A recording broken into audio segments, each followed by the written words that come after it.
Welcome everyone to another exciting episode of the Dorking RFC podcast, lined up for you today with me, Lee Nightingale, as your host as ever. Joining me on the airwaves, His Royal Highness King Armand I. Armand, welcome, dude. Thanks a lot, Lee, as always. He hates it when we do that, so please do. He's got broad shoulders, he can handle it. Armand, joining us today are two guys that I know you've got huge pride in and a lot of respect for, and they've been with the club for a long time and come through the ranks. Another bit of royalty, Prince Matt Noble and George Evans. Guys, welcome. Hey Hi, Lee, how you doing? Thanks for having us. Thank you very much. Thoroughly enjoyed your podcast so far. Fantastic, thanks. And we're hugely appreciative to everybody that's watched and listened to the podcast so far. It's many of the members, so it's hopefully a platform that people are enjoying. So, guys, we've got quite a lot to talk about, and I'm sure you've got lots to share. I know you're all like chatting, but I'm really keen to get into your individual journeys and stories about your time with the club. You've been here such a long time. It's great to get the insight of people with that amount of experience and insight to the club. So what if you could perhaps just share, Matt, if you go first, where your journey started, where it is now, sort of the bit in between. Yeah, if you just share that with everyone, and then we'll dig deeper from there. Yeah, sure. So I think like quite a few of the senior setup now, I started in minis. I was quite late compared to sort of a lot of guys, guys like George. Certainly I was about 8, I think, when I started, so sort of under 9s. The first year tackling started, so I avoided that for about 4 years, and then had to bite the bullet and pretend to dive at people. And then yeah, played all the way through minis, all the way through youth, colts, up to seniors, and sort of bar university years. Have been here since I've graduated through to senior rugby as well. And yeah, I think it's not unusual for sort of a lot of my friends on age group I played with as well. A lot of those guys are my best friends and still involved in the club in some capacity, either as players or on the sidelines, screaming abuse at their friends and terrorizing Harry Watts most weekends, especially people like George. And yeah, I think in terms of why, and people have asked that, they like that sort of thing. It's just it's always been fun. I think like most kids, it's rugby's a sport you start because you fall in love with the game and stuff. And we had challenges throughout sort of youth years, particularly later teen years, in terms of retaining players. So there was the odd week we'd turn up to games with 13 players and hope someone would turn up 5 minutes before kickoff, looking pretty bleary-eyed. And then yeah, through to seniors, it's just been we've had a fantastic mix of guys you enjoy each other's company and playing each weekend, and we've been pretty successful over sort of most of my senior career as well. We've always had we've had a few promotions and some cup wins and stuff, and the things that mean you get the best of both worlds. So it's been a lot of fun. And awesome. Even though I'm getting towards the tail end of it now, I'm trying to cling on a bit really and keep up with the youngsters. Well, you've got Armand who counts for 2 men, so you're really 14, weren't you? So yeah, true. And George, how about yourself? Where did it all begin for you? So I got taken down. My dad was played for Dorking and was first team captain for a few years. So there was only one club that I was going to be joining, and that was Dorking. And I got taken down. I think what was back then the start of it was under 6s, I think. So got taken down then, and played religiously every Sunday for Dorking. A lot of the guys that I joined with are now still, like with Matt's age group. I'm a couple of years younger than Matt. They're still playing. The likes of the likes of George Breckley and Fraser McDonald. These guys are still knocking about, which is great. And so yeah, I played up through the minis. We then moved into sort of more senior rugby and to more sort of like colts age rugby. And back then it was just the dads coaching.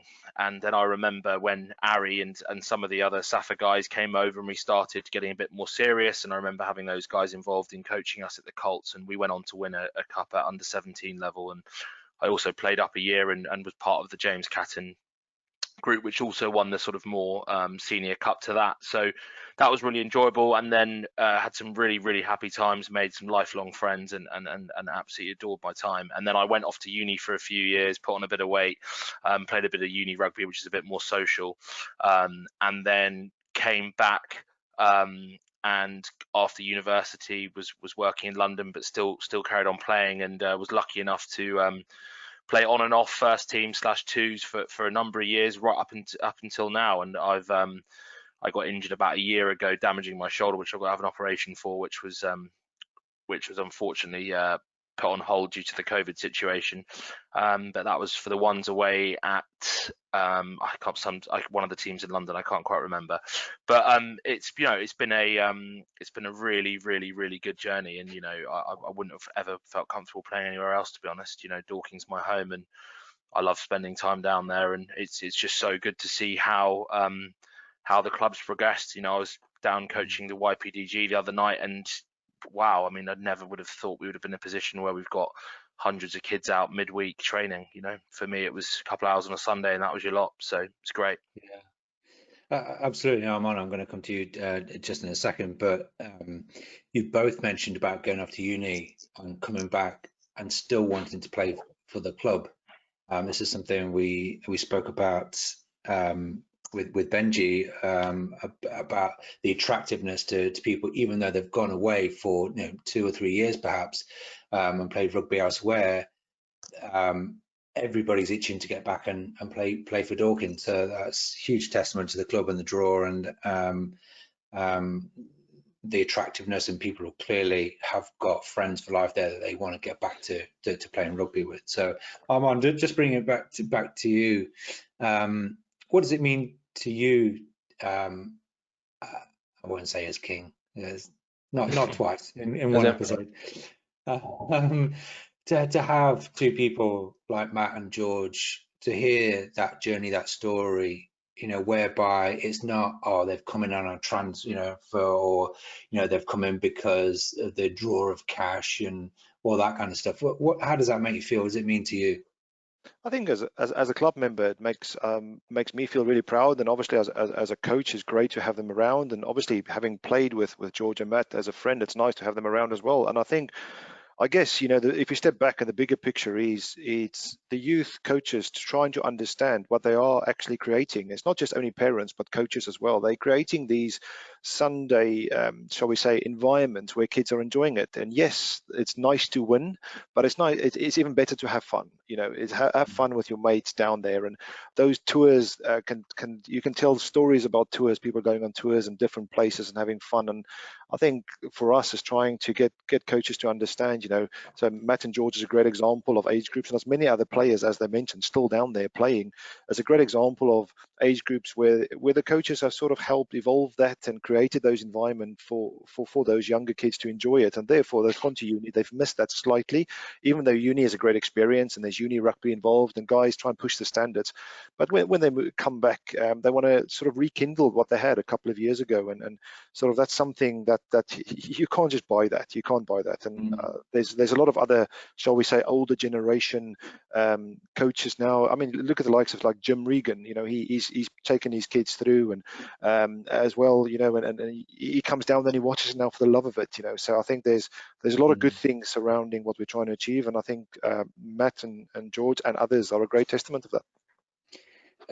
Absolutely, and I think we covered this with Benji a bit, but the consistency of the coaching throughout the different age groups means that these guys can come back from uni and understand where they're at, if you know what I mean, and I wouldn't necessarily just slot straight into teams. Of course, it takes a bit of time to sort of find your feet with the players when you've been away. But in terms of the speak, the language you're using, it's consistent throughout the years, so it's easy for them to slot back in from that respect, right? Oh, definitely. But I think this has been a continual development for the club, and I guess Matt and George has coached down there as well. And I think since I definitely joined the club, it's always been a vision for the club to have a seamless transition into senior rugby. And every year we're finding ways of doing it better and improving on that. So I guess it's just maybe we're reaping some rewards of the vision they had back in the early or late 90s, early 2000s to try and get this in place. But I guess there's been fresh blood to come in to try and rekindle that and constantly challenging the norm and trying to move it forward. And that's what we're about, I think, just to move the club forward. George, what did it mean to you to be a club captain? Because I know you did it for 3 years, right? Yeah, 3 years. So I finished end of last season and handed over to James Catton. It meant everything, actually. It was a huge honour. I mean, having grown up at Dorking, and I remember in those early days, how much more primitive we were perhaps as a club than we are now. And kind of being able to be club captain, after playing for best part of 25 years, and while the club's riding high, with 50 odd keen lads involved in the wider senior squad that want to play on a Saturday, want to be there and want to be out, getting pissed together after. And, it just really was a pleasure. You've got someone like Ari and the rest of the coaching team who take care of all the playing stuff and are hugely professional. So the job was made quite easy, but it's about getting people interested, getting people involved, getting guys down.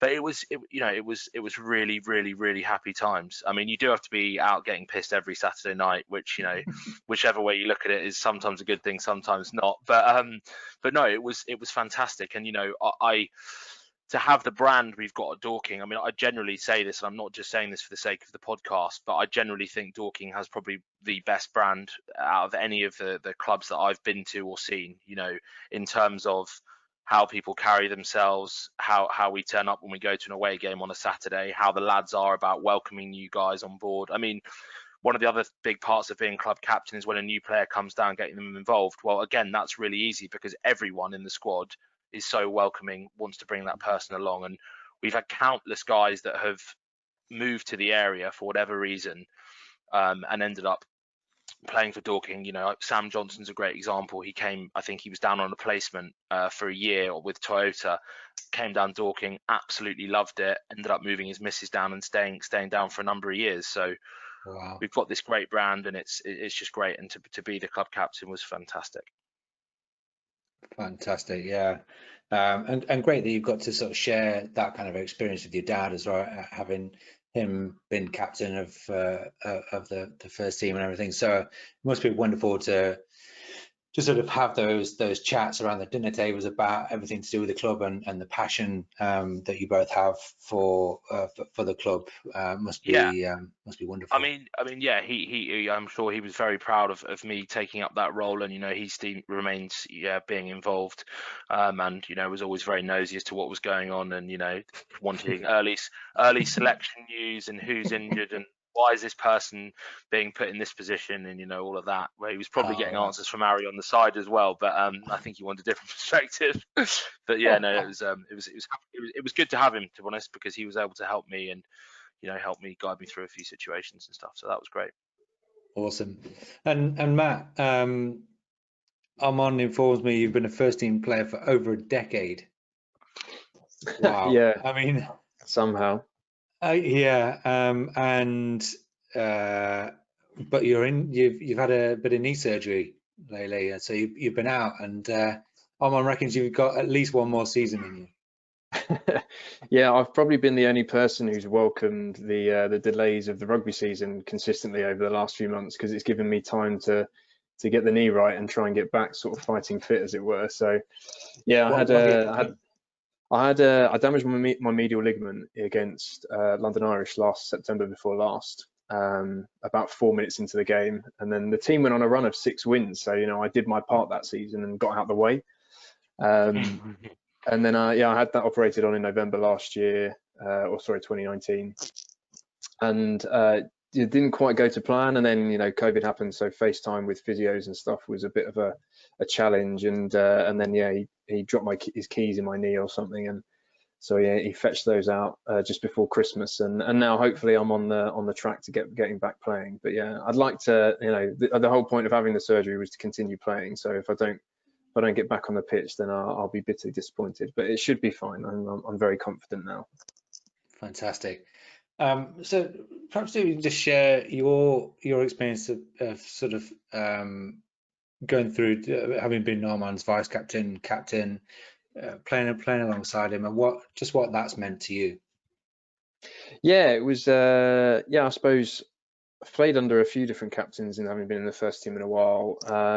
And Ari was always sort of, you know, one of the biggest personalities within the team, and you know, he's an incredible player. You know, he's a very good coach, and he gets lots of plaudits for that. But people forget how, you know, he was easily the best player we've probably had at the club in his tenure. And you know, a centre trapped in a second row's body, wasn't it, Ari? We always said, and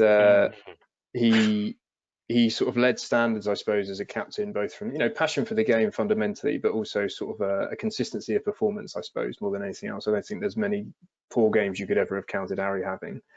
And I'm not a particularly physically intimidating character, as you can imagine, being a fly half. I'm barely 5'10", I'm 5'9.5", if anyone asks. And so I've tried to lead by example, I suppose, and follow footsteps in that way.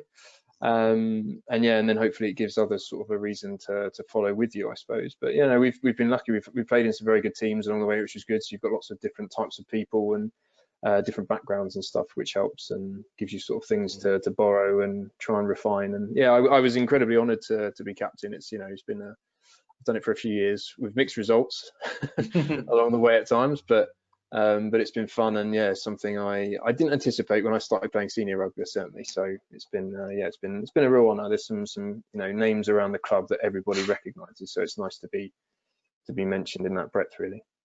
Armand, George, would you second that in terms of Ari being the standout player of the decade for the club, if you like, and somebody that should be followed, or have you got a different opinion? Well, I can tell you something. So, you know, being a prop. Without swearing, George. I won't. Being a prop, you know, part of your success in the scrum, and if you haven't played in the scrum, you won't know this, but part of your success in the scrum is about what kind of second row you've got behind you, giving you some good umph. And I can tell you, having played rugby for nearly 25 years, when we played old Eltamians away, when they were at their most horrible, very hostile crowd, I can tell you, having Ari, we got so fired up before the game. We had Grimstone at 2. I think I was at tight head, and we had Ari in second row, and then Elliot at 6. And I can tell you that I've never been shoved so hard from behind. We literally walked over their front row the whole game. And I can put my hands up here on this podcast and say it's probably the least I've ever had to do in a game as a prop, because we had this man and Elliot behind me. But no, in all serious, yeah, I think he definitely is. We've had some really good players. Mr. Noble's certainly one of them too. But I think Ari probably takes the mantle for it. And I think having played with Prince Noble, having played with, you only have to do that in Dorking High Street. Having played with Ari, in fact, I think I'm probably the first person from Dorking to ever meet Ari, because it was when I was on rugby tour with my prep school in 2003 at, was it Westfield Boys High, Ari, in Cape Town? It was, yeah. And I remember looking to the side as my dad was watching me. He'd come over and he was standing next to this man who seemed about 7 foot tall, and it was Ari negotiating his first trip over to Dorking. But no, I think it's what he epitomises on and off the field. You know, he's got rugby standards going through his blood, and I think having that around us at the club has been a hugely positive thing. And I think for a lot of us, when Ari transitioned from player to coach, there was already the respect in place because we played alongside him, and it's not often, well, certainly in my experience, it's not often that you end up getting coached by someone that you've played alongside. So yeah, no, I definitely second what Nobes is saying. How's that make you feel, Armand? Oh, it's quite kind words. I didn't expect that today, to be honest. But yeah, no, I appreciate that, guys. I mean, for me, I mean, the time's gone, I suppose. You know, it's not real something that I'm proud of my time now. But I guess time's gone now. You know, it's time for other guys to step up. I mean, Nobes, you've probably got close to 1,000 points, if not more than 1,000 points in your time with a club. You know, and I guess close to 300 games now. So there's other legacies being created, and so I think, you know, it's been a great run, but the standards has definitely improved in the league. You know, I think back then it felt like probably playing against guys that's at a lower level standard. When now the professionalism has drip feed down the leagues a bit, and I guess if you're now a man of the match performance now means a lot more than 5-10 years ago. So and I guess and Nobes and George will be testament to how the standards has increased at our level, where people don't necessarily see it always. So yeah, no, it makes me feel tremendously proud. So great, you know, but I think it's moving on to the next step and thinking about how can we create the next one. You know, how can we get some more guys into the squad to take the mantle on and play a decade and score 1,000 points. You know, that's the ones that go to the printer all the time. It's not going to be the second row who pushes hard. It's about the 10 scoring the points, isn't it? Yeah. So, I think, the glory that way, yeah. Guys, I think we've probably made Armand feel about as uncomfortable already on this Thank one, so we'll leave him alone a little bit. Matt, so you're a trustee, I believe. You're the youngest ever inducted into the trustees. Is that right? Yeah, I got the phone call from Jim. It's always interesting when you get a text from Jim that says, "Matt, can you call me when you're free?" And you think, "Oh, I wonder what this is going to be about." And yeah, I was very surprised actually. And yeah, again, it just pleased. Probably the most I'll have given back to the club, hopefully in some way, you know, by trying to be involved and do something. You know, I do a bit of coaching and stuff, not anywhere near as much as some of the other guys do. And aside playing, you know, it'd be nice to sort of, I know, try and contribute somewhere, I suppose, to all the great stuff the club does. And you know, you really don't appreciate how many people there are doing various things behind the scenes, through the board, the trustees, all the volunteers, all the coaches and stuff. So yeah, it'd be exciting to be involved. Fantastic. And what's it like being playing godfather to Harry's son? It's a big responsibility. It is a big responsibility. Future Dorking captain. Yeah. Well, you know, it's 10,000 hours. Is he Prince Harry then? Well, he took the mantle straight away, didn't he? He robbed me of my crown pretty quickly. But, you know, I don't mind as it's Albie. I'll let him off. No, it's no, as Harry sort of said in other episodes, I think it shows how your relationships with people you play with aren't just sort of, you know, they're not just teammates. You know, he's a really good friend of mine, and you know, I was absolutely honoured when he asked me to be godfather to Albie. And yeah, it's, you know, it's nice to have relationships with people through playing sport that transcend just being on the pitch for 80 minutes, you know, on a Saturday and training during the week and stuff. You make real friends for life and people you'll always, you know, enjoy the company of. Yeah, I think also to add to that, Nebs, I think from just a trustee point of view, I think we always strive to be a great ambassador for the club, as always, you know, and I guess, I mean, that's you've been a fantastic ambassador for the club throughout your time, and that's sort of something that we try and install at every level of the club. You know, when you go away, I don't know, wear your number ones, wear your tie, whether it's a junior player, pull your socks up, tuck your shirt in, all those little things, you know, all sort of tick the boxes for us as a club. And I think, yeah, I was quite honoured as well, in the sense of the club looking at what we stand for as a sort of a senior setup, and try and looking at leaders and ambassadors within the group, because it means we're doing something right. So no doubt you'll do a great job there, Nope. So yeah, looking forward to it. I think just to add something to what Ari said there, sorry, is that go ahead. I think one of the sort of consistent proud moments you get as being involved in Dorking is when we do travel away, because you know, so often you get teams that come and travel to us and they turn up looking completely mismatched and, you know, not in proper stash, and they literally come off the field, get in their cars or coach and bugger off home. And that's not what rugby's about. Rugby's about having a beer with the opposition. It's about getting in your shirt and your number ones and sticking around. And we consistently do that as Dorking senior squads. And I think that's a really positive thing that we do at Dorking. Absolutely. And that brings us nicely on to the centenary year, because George, you mentioned earlier about clubs coming and going because they just don't have that everything we've been talking about, you know, that underpins the club. You can have the best setup you like, the best clubhouse, the best pitch. Doesn't matter. It's the people, it's the players, it's the staff, it's the volunteers, it's the coaches, the support staff. It's everything that comes together, and that's absolutely wonderful to hear that the club is now in its centenary year. Matt, what does that mean to you, to be in this centenary year? What do you think this, the legacy that you're leaving behind, if you like, or creating? Yeah, it's a hugely proud moment for the club, isn't it? I don't think these milestones appear and it's sort of crept up on us, and unfortunately things have interrupted starting the celebrations as early as we'd like. But there's lots of things coming along, and there's going to be sort of snippets and teasers of that coming out in the next few weeks. So there have been lots of plans in motion. George and I are part of a group who are sort of planning a series of events to try and mark the centenary.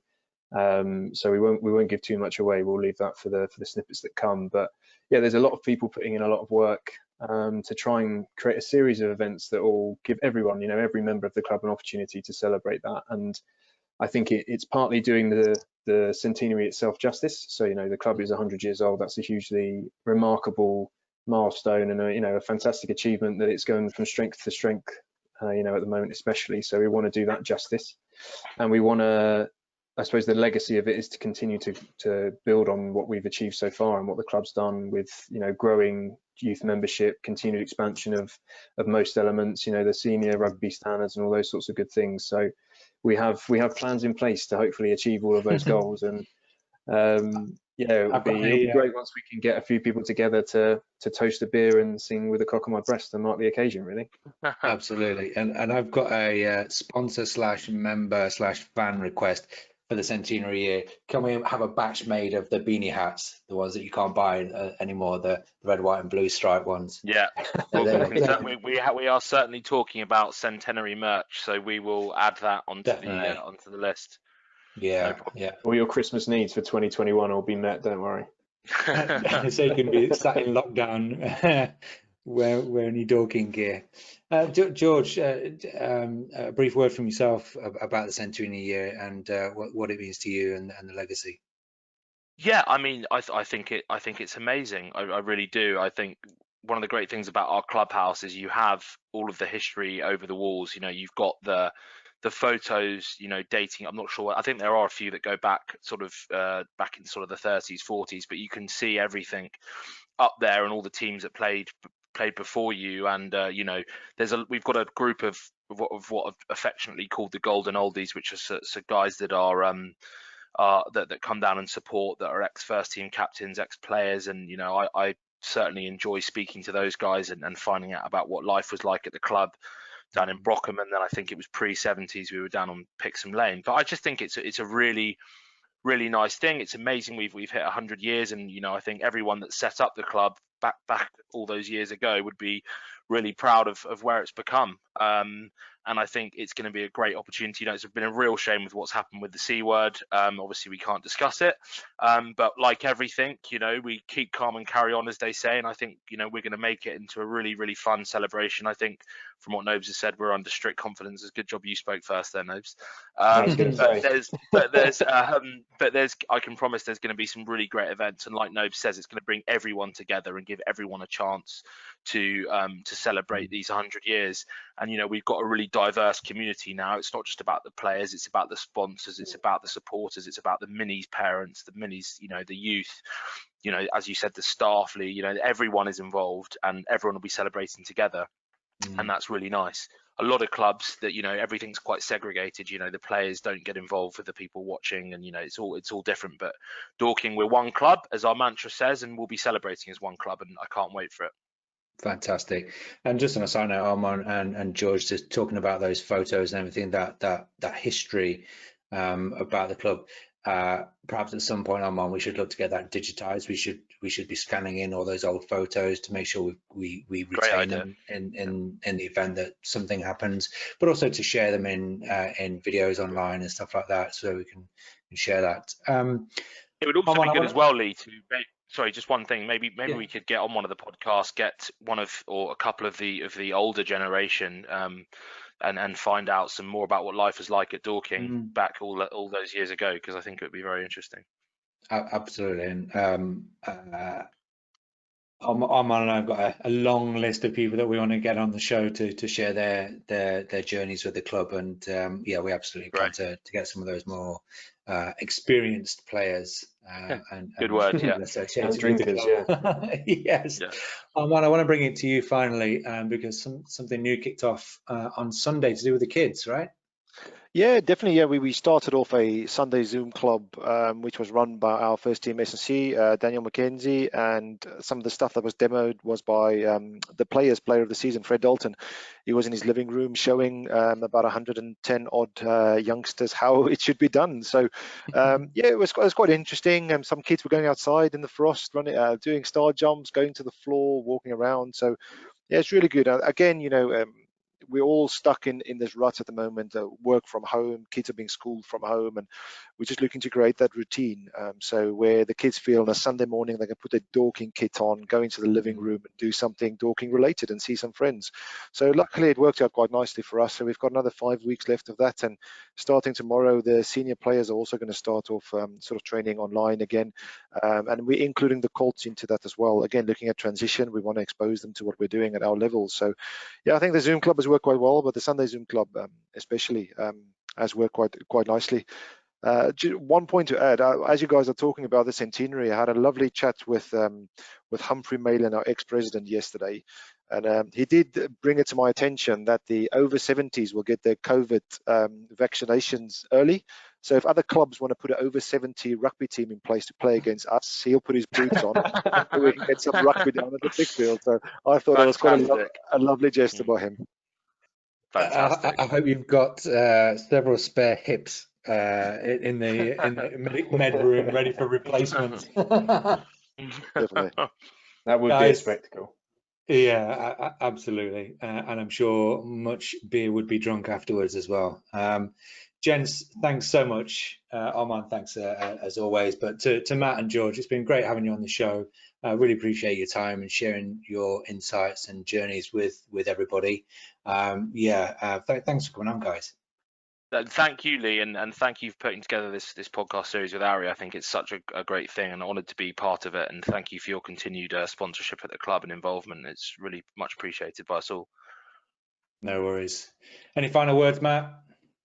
No, just echo George really. Thanks so much for putting it on. It's a really nice way of hearing about what's going on. It's you're right, it's a great idea. It's a really nice way of sharing an awful lot of information in a really easy to digest way. So yeah, hopefully get an invite back. Haven't put you off. Yeah, well, if you want us back, Lee, I've got hours and hours of material for you and all of the adventures we've been on over the years. Sorry, folks, that's all we've got time for today. Guys, welcome. Thanks so much. I appreciate your time. Stay safe, everyone. Thank you. Thanks for joining us on this episode of the Dorking RFC podcast. Take care.